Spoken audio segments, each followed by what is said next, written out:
Hello, I am one of your psychology professors, and I'm here to talk to you, give you your fireside chat about Lesson 9, kind of a warm-up to this chapter, so when you dive into it, it won't seem so kind of intimidating and big. We start with this painting of Philippe Pinel, who is, as you can see, ordering the removal of the chains at a hospital in Paris. This hospital still exists in Paris, and so actually do these little poles you can see on the right-hand side and the little chairs where the women were chained. What Pinel was trying to do, obviously, was to say this is no way to treat people who have mental health issues. And he kind of gave a kickoff, if you will, to the moral treatment movement. Soon to follow in the United States was Dorothea Dix. She worked closer to around the time of the Civil War in the 1860s, and she said the same thing in the United States. She went around and looked at how people with mental illnesses were being treated. Most of the time, people with mental illnesses were kind of wards of the state that were doled out to farms or people that would kind of house them and keep them, and they were treated quite poorly.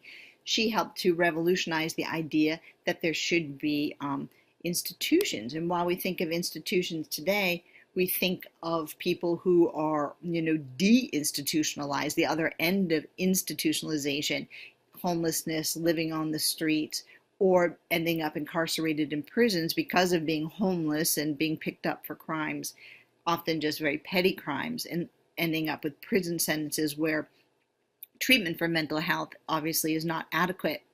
So while Dorothea Dix and Pinel did revolutionize us, some of the fixes, such as large institutions, ended up being not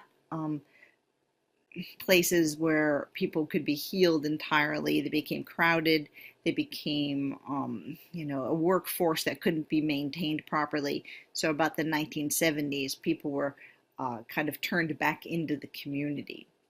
The good news is that even though how we've had issues with in and out of institutions, we have developed a lot of techniques that have been really useful for treatments, people having various problems.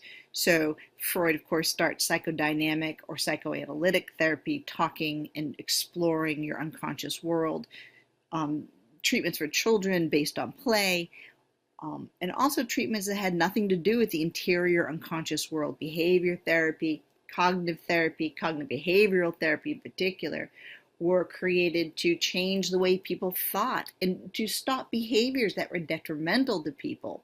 So if one had depressive thoughts, the idea was to replace the depressive thoughts with more positive thoughts, and in fact you would be less depressive.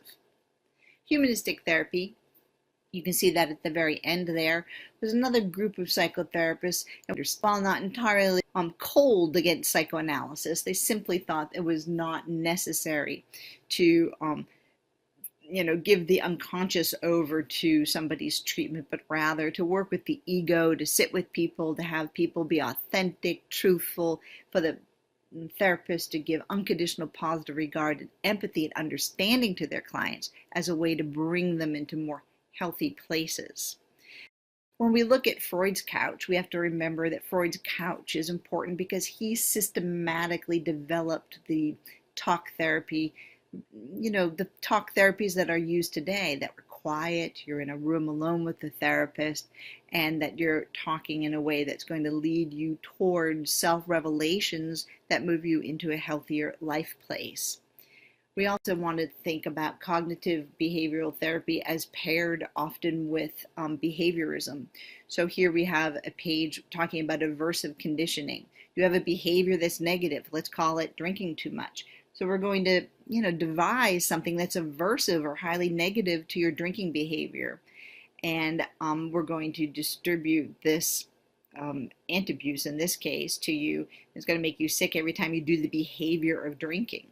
We also can think about cognitive behavioral therapy as being a way to work with people who are depressive, as we mentioned, but also people who have PTSD, to go through and try to understand the cognition behind having trauma.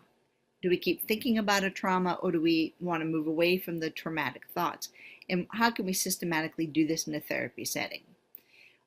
Obviously, there's group therapy, People don't always want to work alone with the therapist. Sometimes it's group dynamics that really open people up. Feedback from the group, the alliances that can happen in a group that can be both positive and negative for the whole group can be examined by someone leading a group therapy. The bottom line, however, is that people from all over the world have, mental health issues, and people from all over the world have a more positive and or negative view of psychotherapy. I hope this is helpful. Enjoy reading the chapter. I think you're gonna like it.